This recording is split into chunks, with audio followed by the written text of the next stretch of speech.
Mga Koops, dito tayo sa Baguio City Hall. Dito tayo nag-vlog ng we're attending yung isang seminar workshop here today. And yun nga, kahapon I vlog about yung value added tax, that is VAT. And meron isang kasing congressman na bata na gustong i-abolish completely yung tax na yun. Now, merong rebuttal dun na ako nabasa na paano yung mga government projects. Kasi umaasa yung gobyerno sa tax, sa pera ng tao na nagiging pera ng gobyerno. Actually, ang gobyerno walang pera eh. It is the people's money o yung mga tax na nakokolekta nila ang nagiging pera ng gobyerno. Ayun nga, nagiging corruption kasi. That is the way to get those people's money nasa government. Naglalagay sila ng mga ghost projects, mga insertions, amendments. Sabi nga, pareho lang yun eh, amendments tsaka insertions eh. And ayun nga, sabi nung bata, let us abolish. So from 12%, kasi 12% is so high, tayo yung number 1 sa Asia, Southeast Asia, 12%. Thailand is at 7% eh. So, sila are getting a lot of tourists. Bakit? Kasi nga yung presyo nila bumababa. So, from tayo 12, di ba? 120 pesos sa kanila, 70 pesos lang. Ganun. Ganun yung yung logic nun. So, mas cheaper ang Thailand kumpara sa Pilipinas. And nabalitaan ko na yung if a tourist will enter the Philippines, mas mahal yung babayaran nila. I don't know what is that for, but bakit nila tinaasan yun? Yan, City Hall here. Bakit nila tinaasan yun? Para to gain a lot of money doon sa pagpasok ng mga turista here sa Pilipinas. Doesn't make sense, di ba? Yung dalawang run, ang apektado, buong Pilipinas.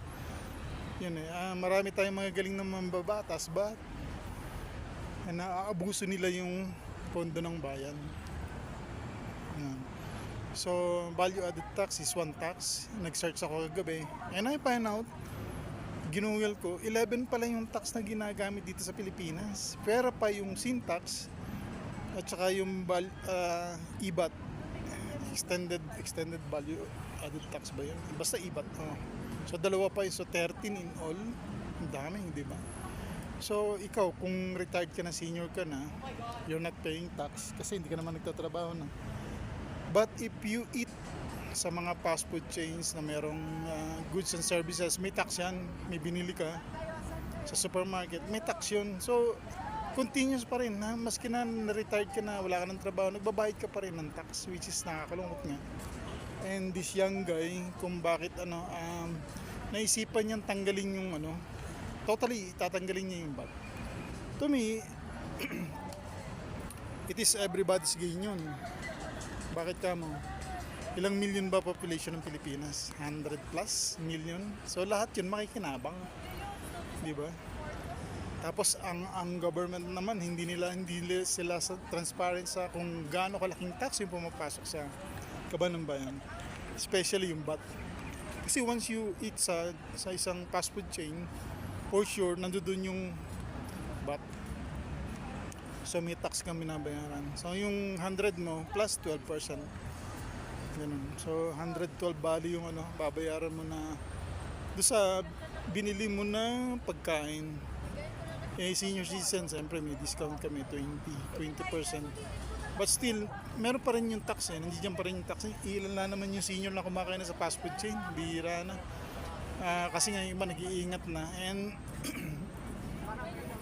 yun nga, nangyayari kasi sinasabi nilang walang magiging project yung government. I don't think so kasi nga 11, 12, 13 na tax. Yung property tax din, diba? Kasama nyo sin tax.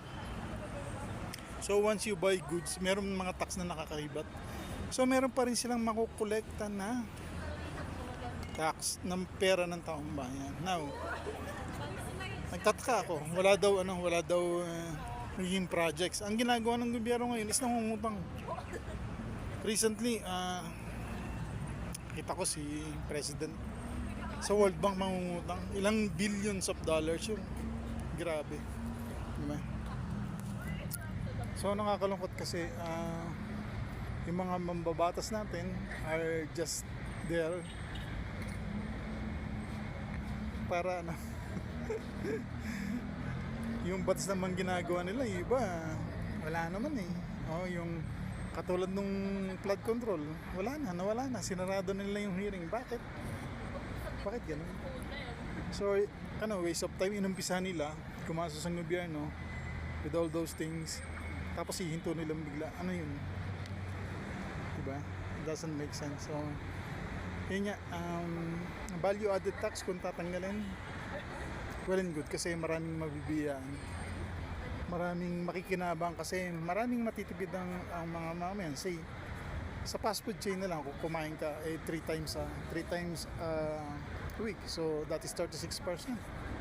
I-convert mo sa say 100 yung kinain mo, yung 36 pesos na tipid mo siya in a week, so times 4 yun, ilan na, di ba?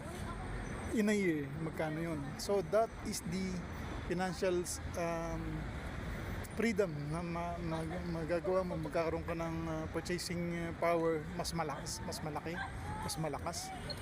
And total na ano naman, na kukurap naman yung pera ng gobyerno. So it's about time na talagang, kung hindi man nila i-zero, bawasan.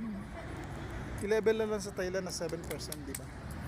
Magkakaroon ng extra money yung mga mamamayan natin. And it is my thought, it is my opinion na siguro maraming makikinabang talaga, instead of mga congressman tsaka senators lang yung nakikinabang sa pondo ng bayan. Why not tanggalan na lang ng tax, di ba?